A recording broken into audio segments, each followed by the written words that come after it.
Came from India. Do your investigation. If it is লালমনিরহাটের আদিতমারি, পাটগ্রাম ও হাতীবান্ধা উপজেলার ৩টি সীমান্ত দিয়ে ৩৩ জন ভারতীয় নাগরিককে বাংলাদেশে পুশ ইনের চেষ্টা ব্যর্থ করে দিয়েছে বর্ডার গার্ড বাংলাদেশ বিজিবি। বিজিবির কঠোর অবস্থানের কারণে পুশ ইনের শিকার ব্যক্তিরা বর্তমানে সীমান্তের জিরো লাইনে অবস্থান করছেন। They already acknowledged them. They has Indian NID.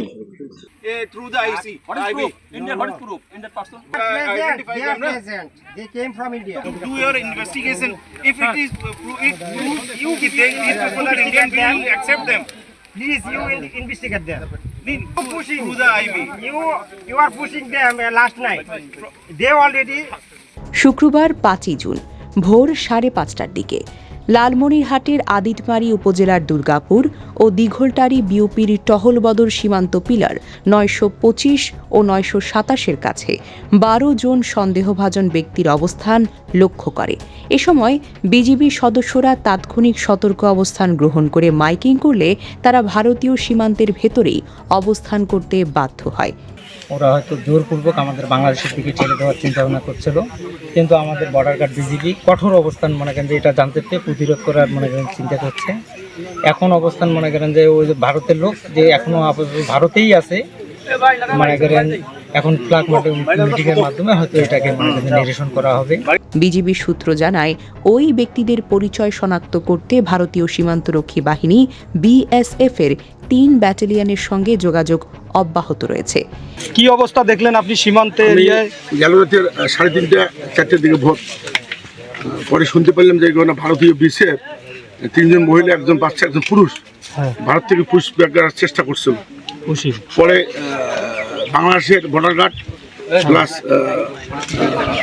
দিঘলটারি দুর্গাপুরের বর্ডার গার্ড সহ স্থানীয় গণ্যমান্য ব্যক্তি এটা প্রতিরোধ করার পর 925 মেন ফিল্ড দিয়ে আপাতত বর্ডার গার্ড বাংলাদেশ এবং ভারতের বিএসএফ ফ্ল্যাগ মিটিং চলছে এবং ওই লোক 3 মহিলা, এক পুরুষ, এক বাচ্চা আপাতত ভারতে সীমান্ত কাছাকাছি রয়েছে। আপাতত ওরা দুই দেশের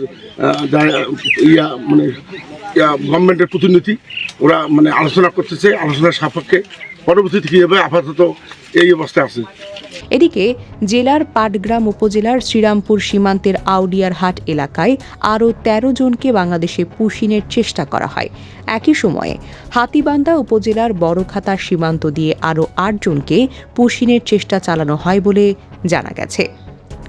আমাদের 15 বিজিবি চিও সাহেব আসছেন, বিজিবির সদস্যবৃন্দ আসছেন, ওখানে পতাকা বৈঠক চলছে। বৈঠকের মাধ্যমে জানা যাবে কি হলো। এখন পর্যন্ত এই অবস্থায় আছে, বর্ডারের অবস্থাও খুব উত্তেজনা ভাব।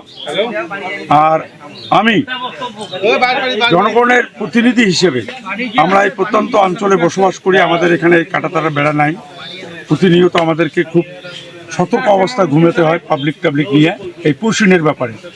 আমি মাননীয় প্রধানমন্ত্রী, মাননীয় স্বরাষ্ট্রমন্ত্রী, বিজিবির প্রধান, বাংলাদেশের যারা উচ্চপদস্থ কর্মকর্তা আছেন তাদের কাছে অনুরোধ করব, ভারতের প্রধানমন্ত্রী, ভারতের স্বরাষ্ট্রমন্ত্রী সঙ্গে এটা নিয়ে দীর্ঘ আলোচনা করে যাতে এরকম আর পুশিনের ঘটনা আমাদের এলাকায় না হয়, আমরা এটাকে নিয়ে আর যাতে প্রতিনিয়ত বিরক্ত না হই। তবে বিজিবির অনড় অবস্থান ও বাড়তি সতর্কতার কারণে কোনো ব্যক্তি বাংলাদেশে প্রবেশ করতে পারেনি। তারা বর্তমানে ভারতের অভ্যন্তরে জিরো লাইনে অবস্থান করছেন। সীমান্ত এলাকায় যে কোনো ধরনের অনুপ্রবেশ ঠেকাতে বিজিবি সদস্যরা সর্বোচ্চ সতর্ক অবস্থানে রয়েছেন এবং নজরদারি জোরদার করা হয়েছে বলে সংশ্লিষ্ট সূত্র জানিয়েছে। ডেস্ক নিউজ, অগ্রযাত্রা প্রতিদিন।